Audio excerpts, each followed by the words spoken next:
Hey guys, good evening. It is John C. Morley here, serial entrepreneur. Welcome to IFYL Inspirations for Your Life. I'm so happy that you've joined me.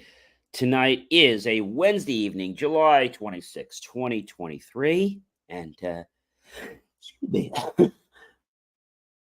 All right. I hate that when you have to sneeze and can't sneeze. All right. All right. So anyway, we have a great topic to share with you. I want to thank you for joining in with us. If you're new here and you're watching us, well, grab that smartphone, why don't you? And launch over to that camera app, point over the QR code like so, touch the yellow lips. You'll get my link tree just as easy as that. It'll take a second or two. You'll get it just like that. If you are not watching us, but listening to us, then go to believemeachieve.com for more of my amazing creations. All right, ladies and gentlemen, so let's get right into this because we got lots to talk about. Our master topic for the week is, which we start on a Saturday, we roll through on a Friday, finishing up. We have our master topic, which is understanding why release control will give you more of it. Series 2 means you're in the second year, show 30, episode number 5, everyone. Number 5. So today, again, we have a great topic, and what we're talking about is expert. What does expert mean? What is expert power? So before we can actually, dig into that, I will say that we need to first ask Merriam-Webster, right? What is the definition of an expert? Okay. So according to Merriam-Webster, expert itself is a noun. If I say, he's an expert. Expert is also an adjective, having, involving, or displaying special skill or knowledge derived from training or experience. Experienced. Expert as a verb. He's an expert craftsman. To serve as an expert. So when we're filling that in. So what does it mean when we say expert power? Right? Expert power is one of those types of powers. So if I had to ask you, what is expert power? It's a type of power that happens as a result of someone having strong knowledge in a field. We sometimes call them a SME, a subject matter expert. If you have a great deal of information about something, you've developed an expertise in that particular field, and you could potentially influence and inform others who might not have as much information as you do in that particular field. So lots of great stuff. And so what's an example? What is an example of expert power? So expert power. Maybe there's some other people in your department, and there's this brand new machine that came in. It could be a copy machine, could be a machine that's in production in the warehouse. And so when one person knows how to use that machine, they have expert power, right? For example, no one else maybe in the department knows how to use that machine because it uses specific software that other people may not be familiar with. A good example might be CAD, or when we're talking with CNC machines, there is certain software that we use called FabriTrack and FabriWin. That's one of them that we can use to send information off to the particular machine. And so I know you're going to ask me this question because you're going to say, hey, John, I don't quite get it. I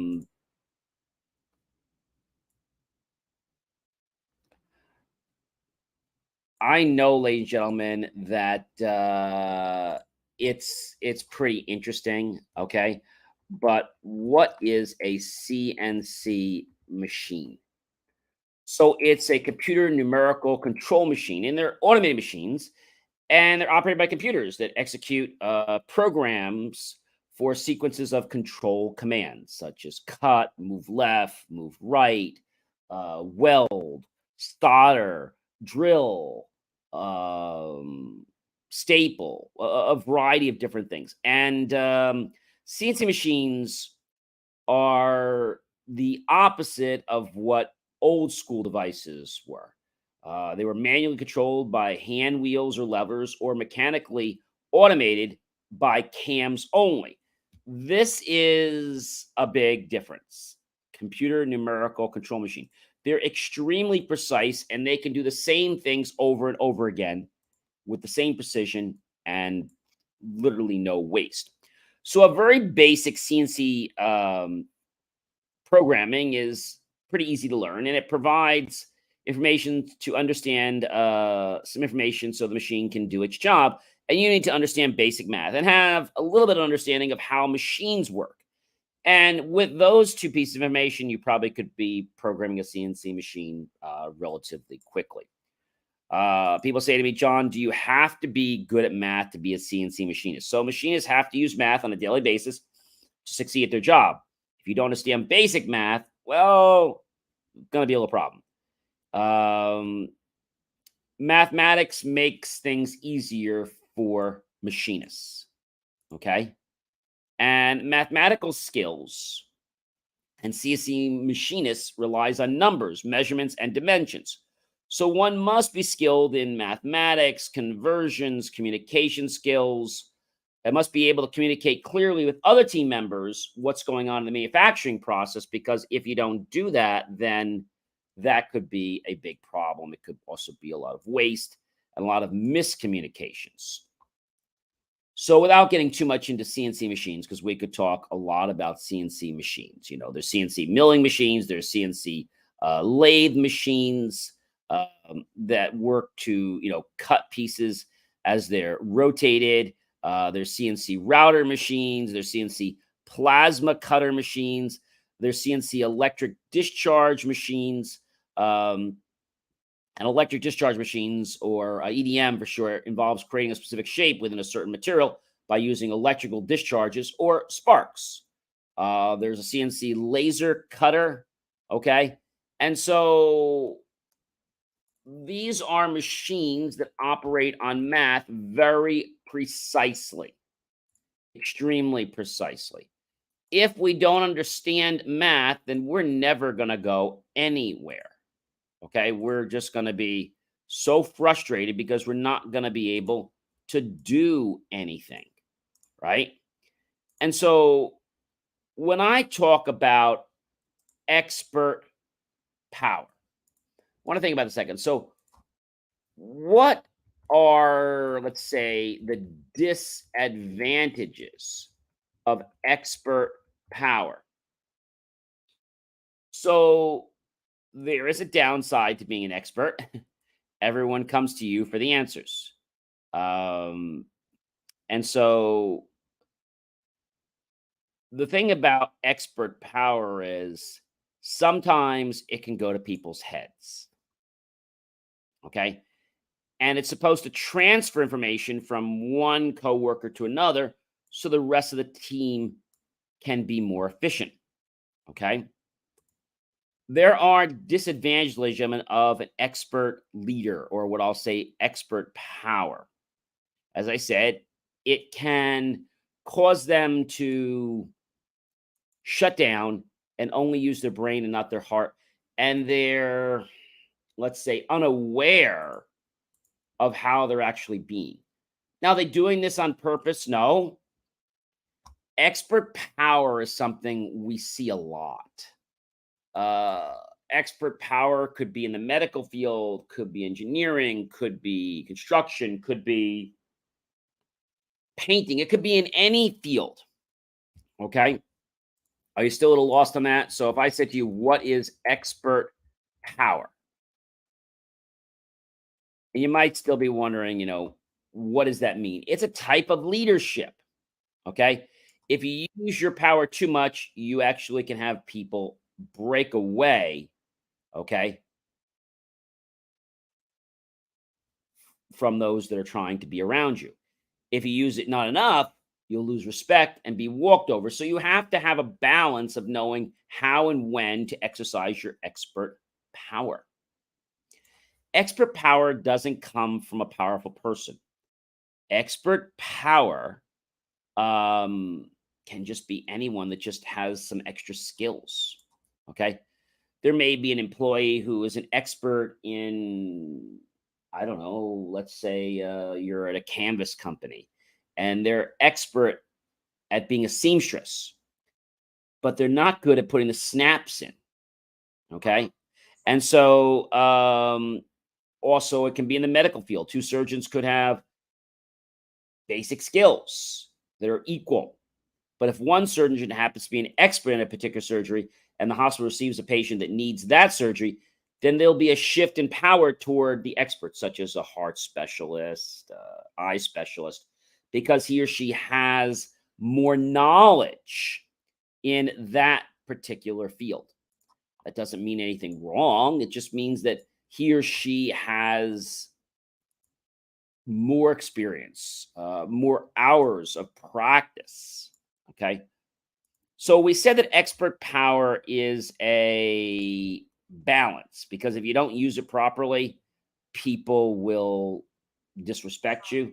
If you don't enough, they won't respect you. If you, let's say, use it too much, people will want to leave your control. Extra power is important because it provides leaders with the tools they need so they can manage other people confidently. How do you build it? Well, it's not easy. It can be time consuming, but it is a worthwhile journey. And so, if you're going to be, let's say, head of something, you're going to need to know a lot about different fields. And then you can delegate things out. Expert power relies on promoting an image of an expert, maintaining credibility, acting confidently, and making decisions. Keeping informed when trends change, recognize people's concerns and contribution, avoid threatening people's self esteem. We've talked about that. And most importantly, ladies and gentlemen, yes, you need to make sure that you share your expertise.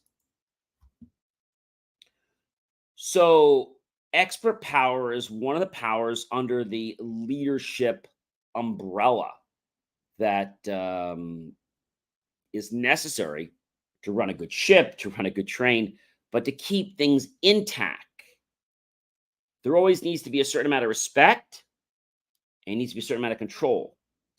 As I said before, if we let the control go a little bit, just enough so we've shown respect, we'll find that we have more respect, that we have more of an inkling that people want to learn from us, that they want to, come on board. So that's really the gist of expert power. It's not a hard thing to grasp, but unfortunately, some people feel that they're going to become dictators in that field.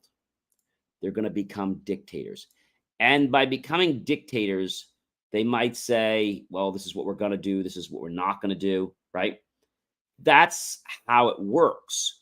But if we don't understand that there has to be that balance, then we're going to be kicking ourselves in the foot. And people around us are going to be like, what are you doing? Right? What are you doing? So expert power, again, is one of the types of power. We're still talking about other types of power, right? It's one of the power types under the leadership umbrella. Another example of expert power could come from a gardener or maybe a tree specialist. And you need to take a tree down, you need to move a tree. So you go to a tree expert, or, they call it a tree surgeon sometimes. And this specialist will be able to handle the situation, okay? Because he or she has many hours, many years of working with trees. And therefore, because they've worked with so many different situations, there's a high probability that moving your tree to another location will be very successful in being alive to staying alive. I am John C. Morley, serial entrepreneur. It's been a privilege, been a pleasure, been an honor to be with you this fantastic evening. I hope you'll like, love, support the channel. Definitely comment below. Tag your friends, colleagues, and associates. Share this out with everyone you know on social media. Go to my YouTube channel, John Space C Space MRLEY Space Serial Entrepreneur. Look for that key phrase to help keep our content free. Make the choice, ladies and gentlemen, to buy my team and I a cup of coffee, a bowl of fruit, hey, how about a savory plate of desserts? Either way, we're going to be grateful for those pennies and dollars. We'll invest into new hardware, new technology, new equipment, new software, even new facilities to give you the most jaw-dropping motivational content. Please do check out believemeachieve.com for more of my great, amazing content. And be sure, ladies and gentlemen, to check out my latest article, which just published just today, actually. And that article is pretty amazing. And the title of that article, in case you're wondering, understanding why releasing control will give you more of it. I hope you guys have an amazing rest of your day. And I'm going to be back, yes, tomorrow to give you more information about the different types of leadership power. See you tomorrow. Have a good one.